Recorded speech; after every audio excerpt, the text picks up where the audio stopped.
Ipinasilip ni David Licauco ang kanyang training para sa sinalihan niyang International Indoor Fitness Competition.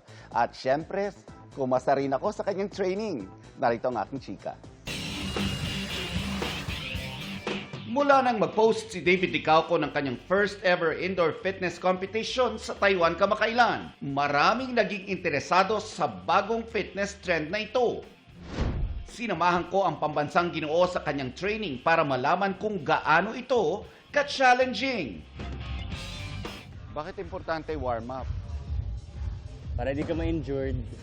Hindi pumayag si David na kwento lang. Dapat may immersion din daw ako. Yan, o, isa pa.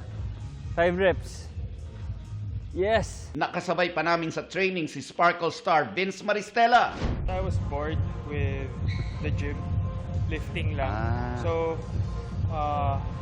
naganap ako ng training na with purpose. Pare-pareho ang format ng race kahit saang parte ng mundo. Di tulad ng triathlon, di na kailangan ng special skills tulad ng swimming at biking. Dito, kailangang makumpleto ang 8-kilometer running. At may 8 workout stations na kailangang daanan. Kabilang na dito ang lunges na may hawak na pabigat. Meron ding burpees with broad jumps. Ang pagtulak ng sled na may weights. Challenging din ang sled pulling. Lalo na kung may kasamang intriga. Sino iniisip mo? Wala.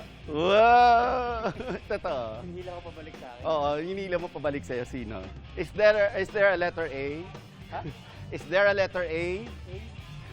Mahirap din ang ski erg at rowing. At ang pinaka-challenging kay David, ang wall balls. No age limit daw ito.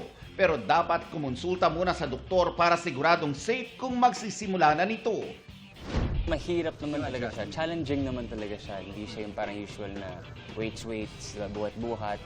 Pero again, like, lahat naman nagsimula sa mahirap. And then eventually, mas dadali siya ng dadali. Ang goal daw ni David, to be better and achieve balance. Magandang mind conditioning din ang workout para sa kanya. It's some form of meditation for Yes, oh. Kasi yun lang yung ginagawa mo at one time eh. Out of 2,500 racers, nag-number 50 si David nang sumali siya sa Taiwan. At kauna-unahang Pilipino na nag-place sa Open Division. Goal daw ng pambansang Ginoo na makatungtong sa top 3 podium representing the Philippines. David, what motivates you? I feel like para how you do one thing is how you do everything. Sa business, sa pag-aarte, para medyo chill lang ako. So parang gusto ko na sa lahat ng aspeto ng buhay ko, na-challenge ako. May chine-chase pa rin ako.